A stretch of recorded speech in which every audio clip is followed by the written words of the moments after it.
Imagine walking into a crowded nightclub. The music is shaking the walls. Someone slams a tray of ice-cold Jägermeister shots onto the bar. People cheer. Phones come out. A few seconds later, the glasses are empty. For millions of people, that's what Jägermeister is: a party drink, a nightlife ritual, the fuel behind countless unforgettable and sometimes regrettable nights. But here's the strange part.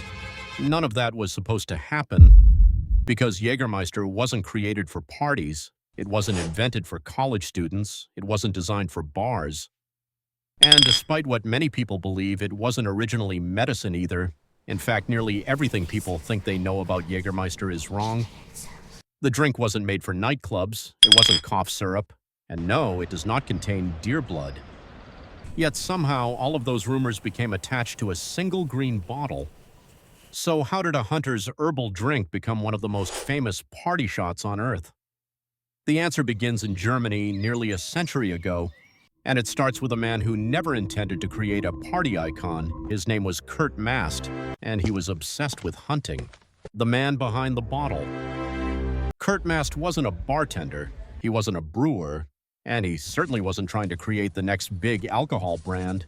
His family owned a vinegar factory in Germany, not exactly the birthplace of a global drinking phenomenon. But Kurt had a passion outside the family business: hunting. To modern audiences, hunting may seem like just another hobby, but in early 20th century Germany, hunting was deeply connected to tradition, identity, and culture. Hunters spent long days in forests tracking deer, boar, and other game. Afterward, they gathered to celebrate, eat, drink, and tell stories. Kurt wanted a drink worthy of those gatherings, something distinctive, something memorable, something hunters could proudly call their own.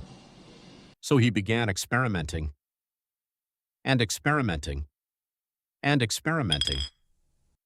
He blended herbs, roots, flowers, spices, seeds, citrus peels, ingredients sourced from different regions and traditions. Recipe after recipe failed. Until finally, in 1934, he found something special: a dark herbal liqueur, rich, complex, sweet at first, bitter underneath, unlike almost anything else available at the time. Then came the name, Jägermeister, which roughly translates to Master Hunter, not party king, not nightlife legend, Master Hunter. The name itself reveals exactly who the drink was made for, but the bottle held another clue, one that millions of people still see today without understanding: the deer and the cross. Take a look at a bottle of Jägermeister. Right in the center is a stag, and floating between its antlers is a glowing cross. It's one of the most recognizable logos in alcohol history, but it's also one of the most misunderstood. The image comes from the legend of Saint Hubertus. According to the story, Hubertus was an enthusiastic hunter. One day, while pursuing a magnificent stag through the forest, he witnessed something extraordinary. A glowing cross appeared between the animal's antlers. The vision changed his life. He abandoned his old path and eventually became the patron saint of hunters. For generations, hunters across Europe told the story, and Kurt Mast chose that symbol for his bottle. The deer wasn't random branding. It was a tribute to centuries of hunting tradition. Everything about Jägermeister pointed toward one audience: hunters, which makes what happened next even stranger. Because somewhere along the way, people became convinced that Jägermeister wasn't a hunter's drink at all. It was medicine, or worse, the rumors that wouldn't die. Enough people about Jägermeister, and eventually someone will tell you one of the rumors. Maybe you've heard them yourself. Jägermeister started as cough syrup, or it contains deer blood. The deer blood rumor sounds ridiculous, yet millions of people believed it. Mostly because of the stag on the label. People saw the deer and invented their own explanation. The story spread. Friends told friends. Bartenders repeated it. Before long, the myth became part of Jägermeister's identity. There was just one problem: it wasn't true, not even close. There has never been deer blood in Jägermeister, not a drop. The cough syrup rumor followed a similar path. And unlike the deer blood story, this one actually sounded believable. After all, Jägermeister tastes herbal. Its flavor feels medicinal. And for centuries, herbal spirits in Europe were often consumed after meals. People believed certain herbs aided digestion. Some even viewed these drinks as health tonics. So when Americans encountered Jägermeister decades later, many assumed it must have started as medicine. But once again, the rumor wasn't true. Jägermeister was never sold as cough syrup, never prescribed by doctors, never intended as medicine.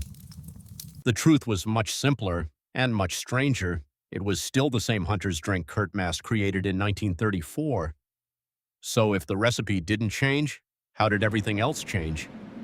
The answer came from thousands of miles away, across the Atlantic Ocean, where Jägermeister faced a problem that could have killed the brand entirely. The drink Americans didn't want. When Jägermeister entered the United States, success was far from guaranteed. In fact, many Americans hated it. The flavor was unusual, the name was difficult to pronounce, and nobody really understood what it was. Imagine being a bartender in the 1970s. A distributor hands you a bottle called Jägermeister. You can barely say the name. Your customers have never heard of it, and it tastes nothing like the popular drinks they're already ordering. It looked like a disaster. Most companies would have tried to change the recipe, or redesign the bottle, or abandon the market altogether. Jägermeister did something smarter. They changed the story. The greatest reinvention: the liquid stayed the same, the bottle stayed the same, the deer stayed the same, but the identity changed completely.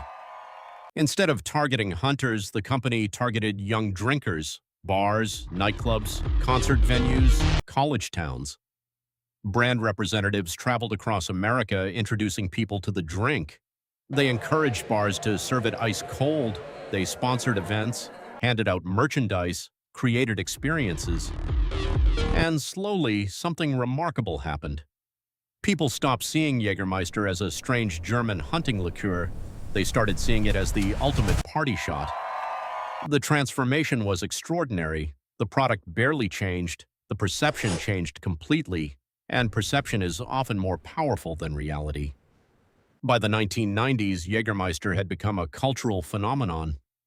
A drink born in hunting lodges was suddenly thriving in nightclubs. A bottle inspired by forests was now surrounded by flashing lights and dance floors. Kurt Mast probably never imagined such a future. But the strangest part is that his original creation survived the journey. The recipe remained, the herbs remained, the traditions remained, only the story changed. The final twist, and maybe that's what makes Jägermeister so fascinating. Most products evolve because someone changes the product. Jägermeister evolved because people changed its meaning. One generation saw a hunter's drink, another saw a digestive liqueur, another saw a party shot. Same bottle, same recipe, completely different identities. The drink became whatever people believed it was. And that's why the story of Jägermeister isn't really about alcohol. It's about perception, because sometimes the most powerful thing about a product isn't what's inside the bottle. It's the story attached to it. Kurt Mast spent years creating a drink for hunters. He gave it a hunter's name, a hunter's symbol, a hunter's purpose. And yet, nearly a century later, millions of people drink it without knowing any of that. They know the parties, the shots, the nightlife, but not the forest where the story began, not the hunters who inspired it, not the man who created it. And that's the irony. The recipe survived, the bottle survived, the deer survived, but the story changed completely. And in the end, that may have been the most important ingredient of all, because one of the world's most famous party drinks was never meant for parties.